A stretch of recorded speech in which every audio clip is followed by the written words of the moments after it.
Herbalist, ये इसी काल के अंदर हुए थे। इसके बाद आता है इसमें अगला जो पीरियड है, यानी ये तो था पहला कौन सा था, थियोफ्रेस्टस वाला, दूसरा था इसमें मिडिल एज, और तीसरा था इसमें औषध काल। अब बात करते हैं हम चौथे काल की। चौथा काल तीसरे काल से लगभग मिलता जुलता ही है, क्योंकि इस काल में भी कुछ खास प्रगति नहीं हुई थी, छोटा सा पीरियड था ये। और इसके अंदर हम एक सिद्धांत के बारे में देखते हैं जिसे हम हस्ताक्षरों का सिद्धांत कहते हैं, और जिसके बारे में मैंने आपको शुरू में ही बताया था कि लोगों के बीच ये भ्रांतियाँ थी, मान्यताएं थी कि लोग ये समझते थे कि इस पादप की आकृति मनुष्य के इस अंग से मिलती है, तो इस पादप से मनुष्य के इस अंग का इलाज किया जा सकता है। जैसे रिक्सिया है, मार्केंसिया है, सिलेजिनेला है, इस तरह के जो पौधे हैं उनके नामकरण सिर्फ इसी आधार पर किए गए, सिर्फ अनुमान के आधार पर किए गए।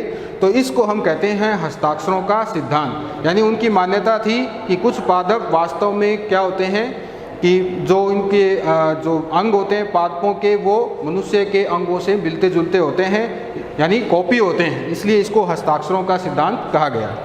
इसके बाद ये तो हो गया प्री डार्विनियन काल।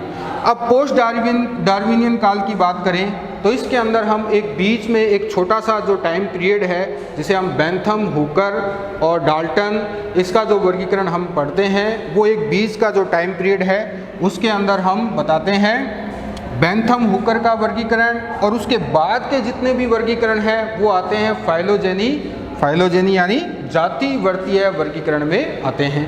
बेंथम हुकर ने जो क्लासिफिकेशन दिया था, बेंथम हुकर ने क्लासिफिकेशन किस बारे में दिया था?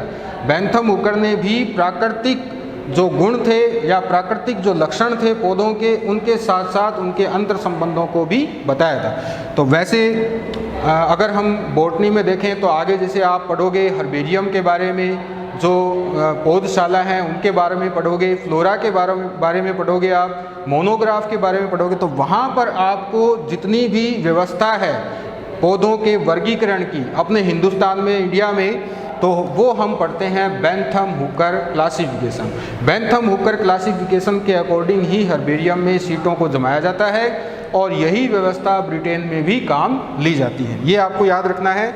अगर आपसे वाइवा में जैसे क्वेश्चन पूछ लेता है कई बार कि बताओ अपने हिंदुस्तान, इंडिया में कौन सी वर्गीकरण पद्धति उपयोग में लाई जाती है, तो आपको यही बताना है बेंथम हुकर का क्लासिफिकेशन।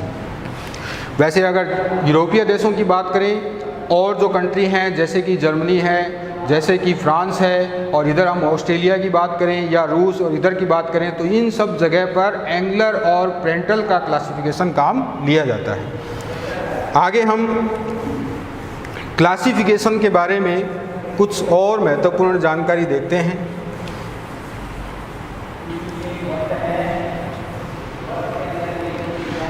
परिभाषा मैंने आपको बताई थी कि पहचान, नामकरण और वर्गीकरण। अब परिभाषा तो हमने जान ली, लेकिन हमें इस परिभाषा को थोड़ा सा व्यापक रूप भी देना है। तो हम सबसे पहले बात करेंगे पहचान की। पहचान यानी आइडेंटिफिकेशन। किसी भी पादप को देख करके हमें उसे पहचानना होता है कि ये पादप कौन सा है, यानी आइडेंटिफाई करना होता है। जो अज्ञात पादप है, कोई जैसे हमारे सामने कोई पादप आ गया तो हम उसको देख करके ये बता सकते हैं कि ये ऐसा पादप, क्योंकि हमें उनके अंदर कुछ लक्षणों को पता लगाना होता है, और उन लक्षणों के आधार पर हम दो दूसरे पौधे हैं उनके साथ उनकी तुलना करते हैं। तो इस तरह से हम किसी भी पौधे की पहचान कर सकते हैं।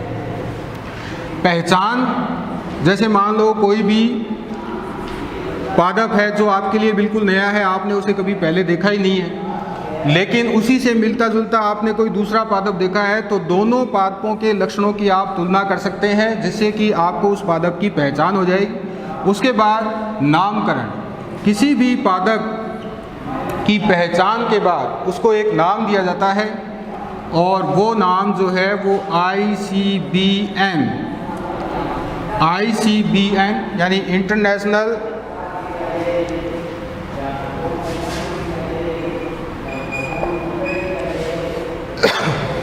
तो जो नामकरण है वो ICBN के आधार पर दिया जाता है, जिसकी शुरुआत हुई थी 1961 में। ICBN एक मान्यता प्राप्त संस्था है जो किसी भी पौधे का एक नाम सुझाती है, उस नाम को वेरीफाई करती है और वही पूरे विश्व में नाम काम में लिया जाता है। इसके बाद हम बात करेंगे इसमें वर्गीकरण की। पहचान और नामकरण होने के बाद हम उसका वर्गीकरण करते हैं। पहचान और नामकरण के बाद हम उसका वर्गीकरण करते हैं। तो हम देखते हैं कि परिभाषा में पहचान, नामकरण और वर्गीकरण, और सिस्टमैटिक जो था उसके अंदर हमने ये भी जाना था कि सिस्टमैटिक में पहचान, नामकरण और वर्गीकरण के साथ साथ ही पौधों के अंतर संबंधों और उनकी जो आपस में रिलेशन है उसके साथ साथ विविधताओं का भी अध्ययन किया जाता है। थैंक यू, बाकी कल पढ़ेंगे।